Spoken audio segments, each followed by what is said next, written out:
Now we're sitting at 16 Rand 3 cents or something like that. Yeah. And I think in other countries they'll be charged more for a dollar.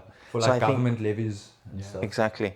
So I think that for a stable coin like this, then they don't have to buy it at 26 Rand a dollar. Yeah. They can just buy it at what dollar actually is because USDT or USDC was linked.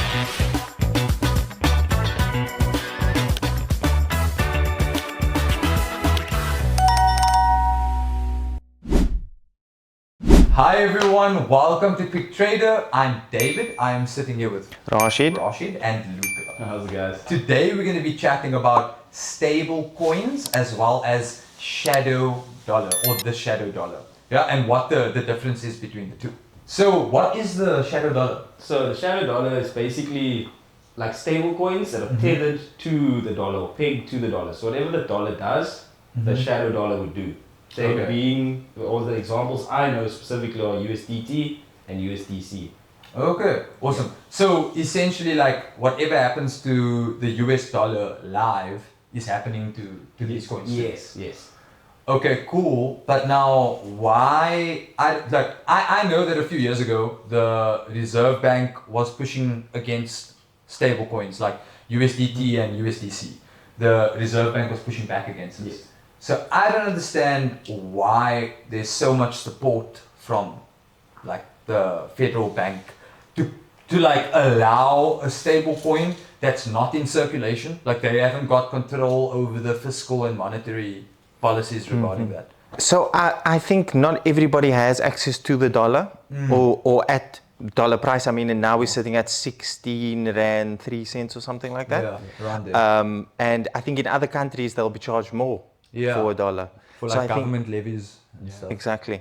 So I think that for a stable coin like this, then they don't have to buy it at 26 Rand a dollar. Yeah. They can just buy it at what dollar actually is because USDT or USDC was linked. 100%. Like we yesterday we were talking about Zimbabwe and how in rands I can't remember what it is, what the which currency was used to compare it to. Okay. But during the recession and depression in Zimbabwe, a dollar was like 27 rand, 26 rand, 27 rand to get a dollar. And remember, this was What is like a 2 decades ago. No, US a dollar. dollar, US dollar in rand. That's how much Yeah. it costed, right? And that is because Mugabe was restricting other currencies. Okay. Which makes it incredibly difficult. Even though there's a demand for the dollar, look at the price people have to pay to get it. purchase it. Yeah. So I think that's why this peer-to-peer system again is so valuable, because when you're in the situation where your own currency is failing, you can ask yourself, and I have asked these guys before, we've got a very good president now, but not too long ago we had Zuma, and I would have much rather have had all my holdings in a crypto that's not volatile. Like I'm not holding all my wealth in Bitcoin. I'm holding it in USDT or USDC because basically if I have more confidence in the US dollar than the South African rand, I have an option to hold my wealth in that unit. Yeah. Which I think maybe the Reserve Bank came to realization about, because okay, let's say that dollar is not in circulation. They can't include that in their like yearly, annual projections and stats and stuff like that. But it does mean people are still using the federal dollar.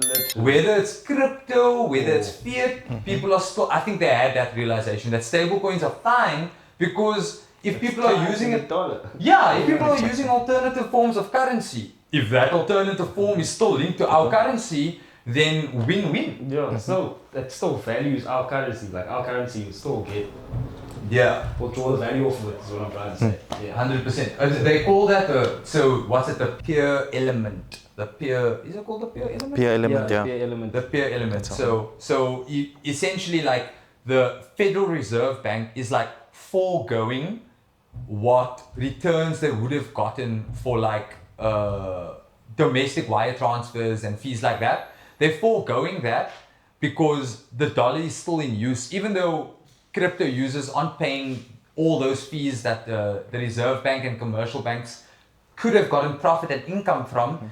They're taking a different approach now, I think, because these stable coins are actually helping the economy, just not in the like orthodox. And I mean, it's not going anywhere. I mean, you can see people are going to still use stable coins to trade and things across, especially in countries where their currency is pretty, I don't want to say worthless, but it's been so devalued that now they need another option. Why would you lean away from all that potential movement or whatever that's tied to your actual currency when it's only going to benefit you? 100%, man. 100%. So that what was the name? So that was the peer element was what influenced the federal bank's decision, I think. And then what was that act? You mentioned it. There was a Genius Act. Genius Act. Okay. Yeah, that got implemented in the US last year. So what's it? Like mid 2025. Focuses on stable coins, eh? Yes, it focuses mainly on stable coins, so mainly USDT and USDC. And it just essentially says that it's now viable financial tool. There we go, viable financial tool. Lovely.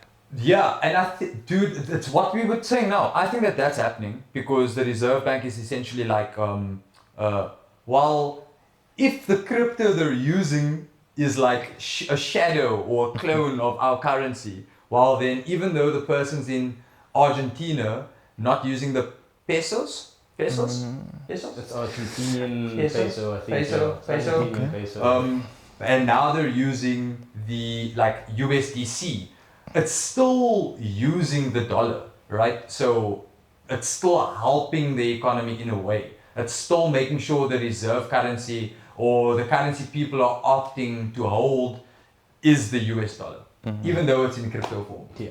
Right? I think that's a pretty much ties it all in here. Thanks so much, guys, for tuning in. I had an absolute blast with Luca and Rashid chatting to you guys about the shadow dollar. Stay tuned for the next video. If you like this, our socials are in the description below. We look forward to hearing from you guys again. Cheers, guys. Bye. Cheers, guys.